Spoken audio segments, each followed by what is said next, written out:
What's up, guys? This is Joey McKernan with The Chosen Show, and I am so excited for our guest Mario, but I just want to say that this show is designed to ignite you into your God-given purpose, gifts, and passions. We believe that God has called you to an incredible calling, and we want to empower you to that. And so we're going to be bringing incredible guests into this show, talking about calling, purpose, and all the above. We've got a guest this week, Mario Alejandre. Mario, how you doing today, man? I'm good, Joey. It's good to be here with you, and I'm excited for our conversation. Yeah, man. Glad to have you here. Mario works at Concordia High School. Yep. He is the Director of Advancement Yeah. to a degree. Yeah. Does some fundraising. Yeah, a lot fundraising, yep. Partnership building, relationship building, but has been a pastor in the past and stuff like that. Can you just give us a little bit of your background and kind of what you've been a part of? Yeah, no, I appreciate the question. So, currently I work at Concordia and work in the advancement office, but previously I've had experience in sort of different ministry contexts and also just kind of marketplace jobs. And so I've served as a campus pastor for a number of years in a couple of different places. And my wife and I, when we were first married, served as children's directors at a couple of different locations. And so our heart has always been for the church, for the kingdom. And I've really enjoyed working both within faith communities, but also, I've had some really great jobs in the marketplace. I worked for the government for a number of years and really found that was a really rich context for just growth and development, and even being able to see how our lives can actually impact positively those around us for the sake of the gospel, people pursuing their identity and their call and things like that. So, Man, I've always appreciated your heart for the kingdom. You've done a lot of things, obviously, and you've been through a lot of things in your life, obviously. And we're talking about DEI, for those at home that don't know what that is: diversity, equity, and inclusion. And I love this conversation. Obviously, it's not just about the church, but it's about society, it's about culture. Obviously, in 2020, it was such a heightened time of not only our city, but our whole country, and truthfully around the world. Right. And it was incredible to see, man, like, number one, specifically within the church, I know this is a passion point for you, and I know we've had a ton of conversation, and I've learned a ton from you.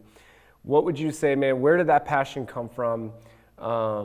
And just kind of elaborate overall, just your history. Thanks for the question, Joey. I think for me, this topic and this leaning into this particular subject has been really, I would say, an unfolding of a lifetime of wrestling with this idea of growing up in what I would call dominant culture spaces. Sure. And loving loving the people that I was around, but always experiencing things that always made me feel different. And so I think the first thing I would say is that there are women and men who have given their lives to help me understand DEI and study the conversation around diversity, equity, and inclusion that I'm learning from. So I'm still in this process, but really how I came to it was really during 2020, when there was this really important conversation around racism, what it is, what are its roots, and what should the church's response be to that. There was, I would say, almost an awakening, a peeling back of a lot of layers that for me, as someone who grew up the son of a Mexican immigrant and a mom who lived on a border town in Texas, right? There was an unfolding of coming to terms with the fact that I've experienced racism in certain ways within the church. Absolutely. I've been complicit in not speaking against racism in the church. Wow. And there was a tension that existed there for me. Wow. And so for me, the fact that at that point, that most of the churches I'd been a part of, with the exception of the one I'm a part of now, typically said, we don't want to talk about social issues. Wow. Really for us for me and for our family, it was out of alignment for me with what I actually saw in the Gospels about the kingdom and really this call to lean in, to lament, but then to be part of a larger, not just a conversation, but a larger work that really seeks to speak about these things in a way that moves people forward, that moves communities forward, that moves our institutions and our systems forward in a way that actually better embodies what God wants for his creation in terms of flourishing. Wow, that's good. And I love that you brought that up because, going to church, I was raised in the church, kind of similar in the evangelical space, primarily white, right? The conversation never came up. Like, I can't think of a time when this discussion ever was even a part of it. That's just the truth. And I don't blame anybody for that, you know what I mean? I'm not, like, angry about it. But when I think back, like, as you're speaking, it was never brought up. And, like, why would you say that is? Like, even in context, like, obviously it was brought up recently because of all the uprising and the frustration and all that type of stuff. But why do you think it was just absent from conversations? Yeah, I think that's going to be a better question for the people who were in leadership of the churches at those times, right? I mean, I can sit and maybe look back and wonder why. But I do hear it across the board pretty consistently. Yeah, I think there was, I think there really was a sense that that these conversations aren't a part of what the gospel is, but then that's a very, that was a very, I would say, a narrow, truncated view of actually what the gospel addresses. And I think what we're seeing right now through the context of these conversations, I think for me, I've just kind of realized that God is always moving. So God is not always moving within creation itself. God is moving within the church in a way that is meant to open our eyes, to actually see the fact that God is a God who cares about injustice, he cares about inequity, he cares about oppression, and oftentimes when you have evangelical or church structures that are primarily focused on this very narrow message of sins forgiven to go to a place when you die, well, you don't have to talk about that other stuff because a lot of it is assumed that if you're going to align with our community, that there is already a certain kind of political platform that you might espouse, whether it's explicitly stated or implicitly stated. And the idea is that there's a lot of social or peer pressure to actually just be in alignment with that, and to say anything would be to rock the boat, to cause disunity. And so with you, there was never really a lot of conversation about race or about racism, other than in really very kind of narrow, abstract, or even in negative ways, in maybe critiquing people who wanted to talk about those things. So that's good. Yeah, it's good. And I think of myself as a white male. I don't know if you can tell I am white. And I have never experienced, like you said, you have experienced racism. I have never experienced racism in that set. You're right. And so when I'm working a lot of times with white churches or white church leaders, it's hard to empathize with something you've never experienced yourself. You know what I mean? Right. And it's like, empathy has to be intentional, because we're not going to feel it naturally maybe until you hear a story or you understand something. And that's really what happened to me. I mean, that's a lot of my story too. It's like, I didn't start to really I understood things and I knew there was some tension. I knew there was history and I knew those. But I didn't really start intentionally learning, empathizing my blind spots, right? Until I heard some things and really had a conversation like this, What would you say, on the positive note, in the sense of out of 2020, what have you seen come out of that time and how we're kind of being more intentional? Well, I think that's it. I think what you just said right there is that there is I think a more concerted effort for individuals, certainly, but even certain communities as a whole, to be intentional about taking seriously their own learning about the conversation. That's good.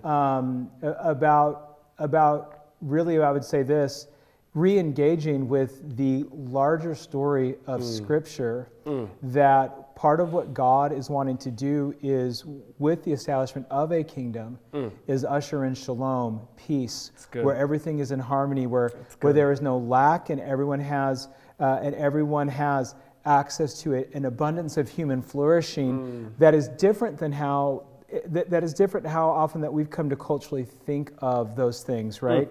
But in a way then that, so what I've seen come out of it is a commitment from people who not just have empathy, but we're close to it, right?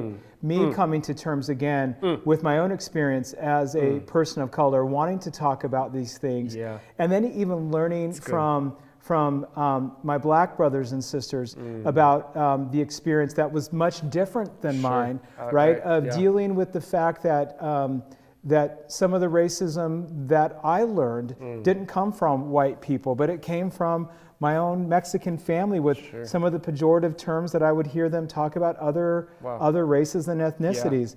And again, owning the fact that there were times when I was silent, I was complicit, and I lacked the courage to speak up, and that sometimes I myself would maybe have even assumed some of those postures, right, as a younger person. And so all of this, right, is a result. I think one of the encouraging things is that I think there are people who are doing these really sincere, authentic inventories about what's really the posture of my heart, and then how do we move forward? That's good. And how do we move forward together? And I'm really encouraged by the fact that for a lot of younger people, and Tara, my wife, and I talk about this a lot, there are days when I feel really discouraged that no matter how much progress we seem to be making about this particular conversation, it feels like we're taking one step forward and 3 steps backwards. We see it with the ways in which there's conversations about what should or shouldn't be taught in schools, and the way we rezone voting districts, and the way we change all, like in the way which the narrative is always spun that always tends to proportionally disadvantage lower income people and people of color. It can be discouraging. But one of the things that Tara is continually reminded me, and I'm glad she does, is that her hope is that she really sees within younger people a real sense of like, this can't be how things stay, and we want to be a part of a lasting change. And then to be a part of a faith community, Joey, that is willing to talk about this in a way that I believe is faithful to the story of Scripture. And faithful to our calling, and calling us to a place of, if I could say, to use the repentance, renewal, and then to begin the process of building bridges of reconciliation. And we both attend One Hope Church. Got to shout them out all the time. That's right. One Hope family. And Pastor Jameson is the head pastor there. And something that Jameson has been to me as a mentor in this conversation. And I've learned so much from him. And he's been amazing, and really wants to push obviously this conversation, but not just conversation, but really take tangible ways to do that. What would you say? I don't even think this was on the sheet, but I'm going to ask this. So you have 2020, things get heightened. Everyone's talking about it. Companies, churches, individuals, Instagrams, TikToks, everyone's doing it, right? Talking about it. Now it's 2023, right? It's January of 2023. I'm not saying there's no momentum, right? But the heightened, I feel like, has kind of like, you see in history, right? There's kind of those heightened moments, and then things start to kind of, I don't want to say get back to normal in that sense, because that's a wrong way to say it, but it doesn't seem like the conversation at the forefront.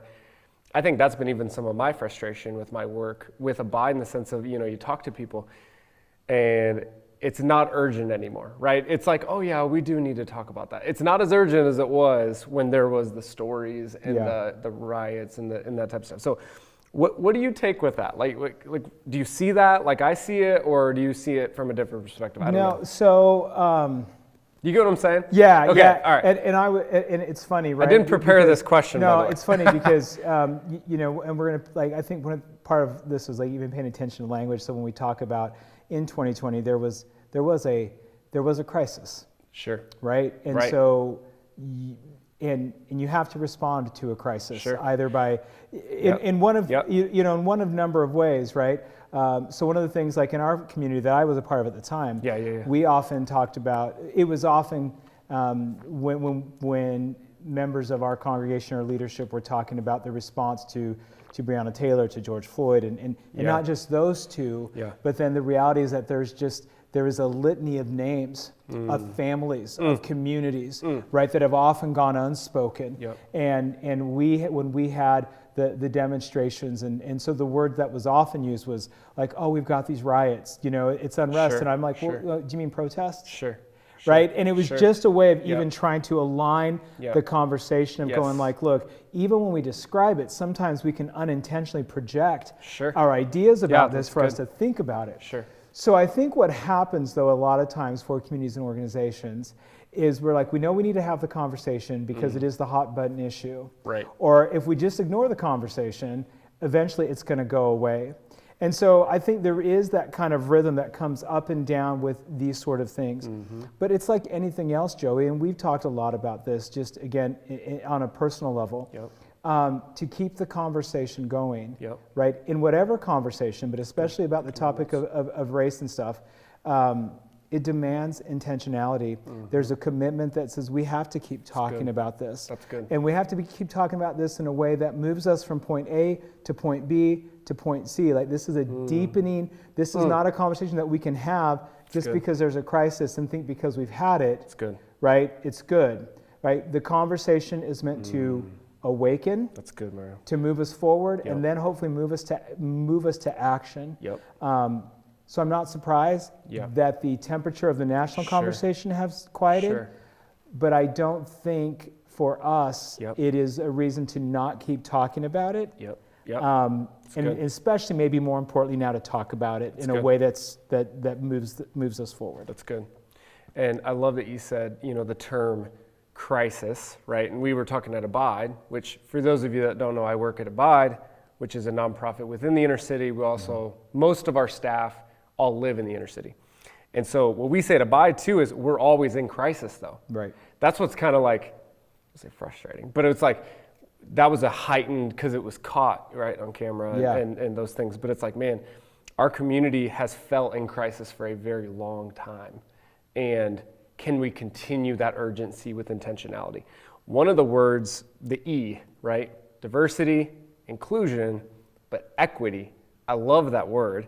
I also don't know if a lot of people understand that word. Right. We talk a lot about equality, but do we talk a lot about equity, right? Can you explain the difference and maybe explain how we can, because I think it's a great action step for us to take. Yeah, so again, it's one of those things where it is, I'm certainly happy to explain where I'm at in Sure. learning the two. Yeah. Just knowing that Your there would be perspective. people who would have like, who I would always defer to talk about it. Yeah, But, absolutely. But I think most of us, right, we like the term equality because we think, hey, everyone has equal access Yep. to equal outcomes. Right. Right? It's the idea that every person, right, can reach their full God-given potential if they work hard, try hard, Right. play by the rules, right? Right. It's this, yeah, and so that sort of seems, and I think for a lot of people, they're like, yep, that's it, and a lot of that sense of equality is really couched in, I would say, is the American narrative about, how people in our culture tend to see themselves in the place in the world. Yeah. But equity actually is, to me, equity is actually a more fully formed expression of equality. If we really believe in equality, that's good. then we actually have to understand that equity is really has to really be the intentional aim for it, because what equity actually does, I good, believe, is Ryan. that actually sees the person. That's good. It actually sees the community. It good. actually is able to look at systems and institutions and make observations about whether or not they're just or unjust. Yeah. If the way things have been structured disadvantage Yep. certain groups intentionally or unintentionally. Right. And then equity then makes the admission that not only does not everyone doesn't start at the same place, there are certain things that give particular people an advantage and or even I would say a head start. Yep. And equity really isn't about, I think this is the part that often gets Yeah. misunderstood, is we think, well, the Head Start means that that the people who maybe have these advantages or a head start, Sure. that there's something inherently wrong, or that they shouldn't right, whatever that was, they shouldn't have that thing. And, and we can get caught up in that conversation. Sure. But it's simply a way of understanding that even for me, growing up in a household with two parents, right, provides me a benefit in a lot of different ways that that someone else who might live in the very same neighborhood who doesn't have that, it provides me a benefit that they don't have. Equity is able to look at that and see how that begins to play itself out, and then really seeks to address that gap so that that individual then actually has the same ability to actually then begin to become fully actualized, then to begin to have a chance to flourish as an image bearer. So, you know, equity really does mean that you are looking at what we can do to not only address blind spots in our own lives as individuals, but to even look at ways in which culture is made and societies are structured and built in a way then to lift and to empower and to equip and to release previously underrepresented or marginalized or oppressed groups to actually have a sense of being fully seen, known, loved, and empowered with a capacity to build and to be in a way that is essential to their dignity as people. It's so good. And I love that you looked at it from the whole person, right? It's a whole, I love you said, equity is actually a fuller form of equality. Someone write that down or something. I don't know. So, I mean, it's a beautiful way to put it. And I think, you know, I heard a speaker a couple months ago. He used the illustration of monopoly because, again, there's a financial aspect to equity, ownership. And he said, you know, you play Monopoly. None of us are very good at Monopoly. It also takes like 50 hours to play Monopoly. So none of us like playing it. But imagine if, you know, when someone goes and they own a property and they own all the properties all across, and then you have to pay rent as you go through. Imagine if certain groups of people had the ownership on the pieces of the board, and then about halfway through the game, you started playing. And now all you can do is go step by step, and basically you just owe everybody rent, right? And you can never actually buy. What I find interesting too in the conversation of equity is a lot of people who say, well, everyone gets a fair shot, usually are people that have financial equity in things. They own homes, they own their business, right? They have equity, right? And I would go one further. They're not usually willing to even give up some of their own equity in order to empower others, right? And so it's a way I really think of creating some space and distance so that the moral dilemma that comes with the economic expression of injustice can evade them. That's good. And a seat at the table, right? Can you talk a little bit, well, we only have a few minutes, but a seat at the table, I mean, even with leadership and leadership rooms, that's always the conversation. I've been in a lot of leadership rooms, and you can feel how obviously the decisions that are being made in that room, right, are coming from a perspective, and those perspectives are going to ripple effect not only in companies, in staff, HR decisions. And when you don't have diverse perspectives at that table, right, that ripple affects throughout the whole company. Have you seen that happen before? Yeah. Like I mean, I've seen it. Right. But I mean, I could, like one quick anecdote with that. You know, when I was on staff at a church in Salt Lake City, we were having a conversation, and our staff was not diverse. Sure.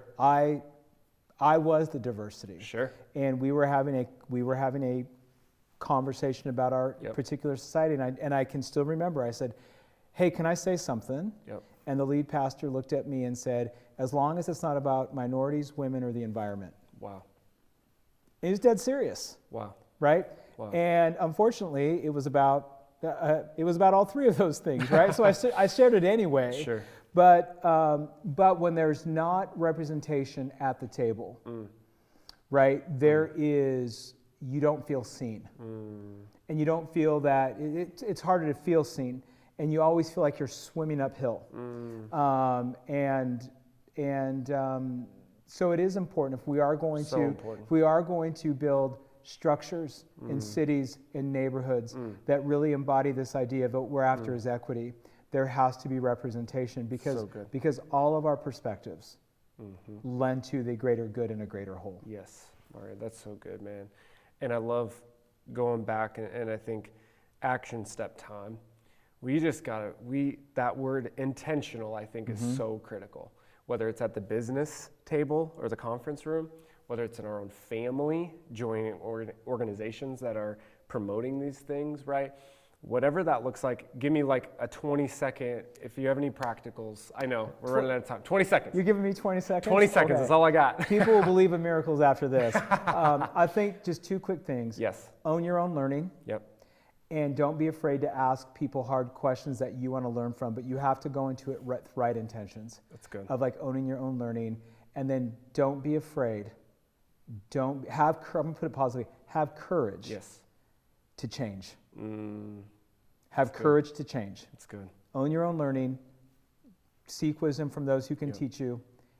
And have courage to change. That's so good, man. Come on, man. We got it. Hey, I love it, man. Well, thank you so much for being a part of the Chosen Show. That was great. Thank you. Thank you for being here. And guys, I just want to say from the bottom of my heart that number one, if you want to reach out to Mario, email me first, joey@abidnetwork.org, and I'll connect you guys. And I'm sure he would love to sit down with you. Yep.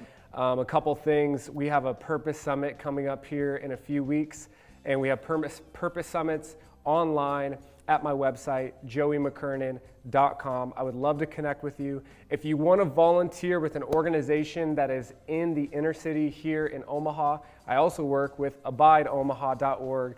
We would love to partner with you or your business or both, and we would love to continue to be a part of this conversation of DEI and being a part of the solution. So thank you, and we will see you next month. Love you all. Let's go.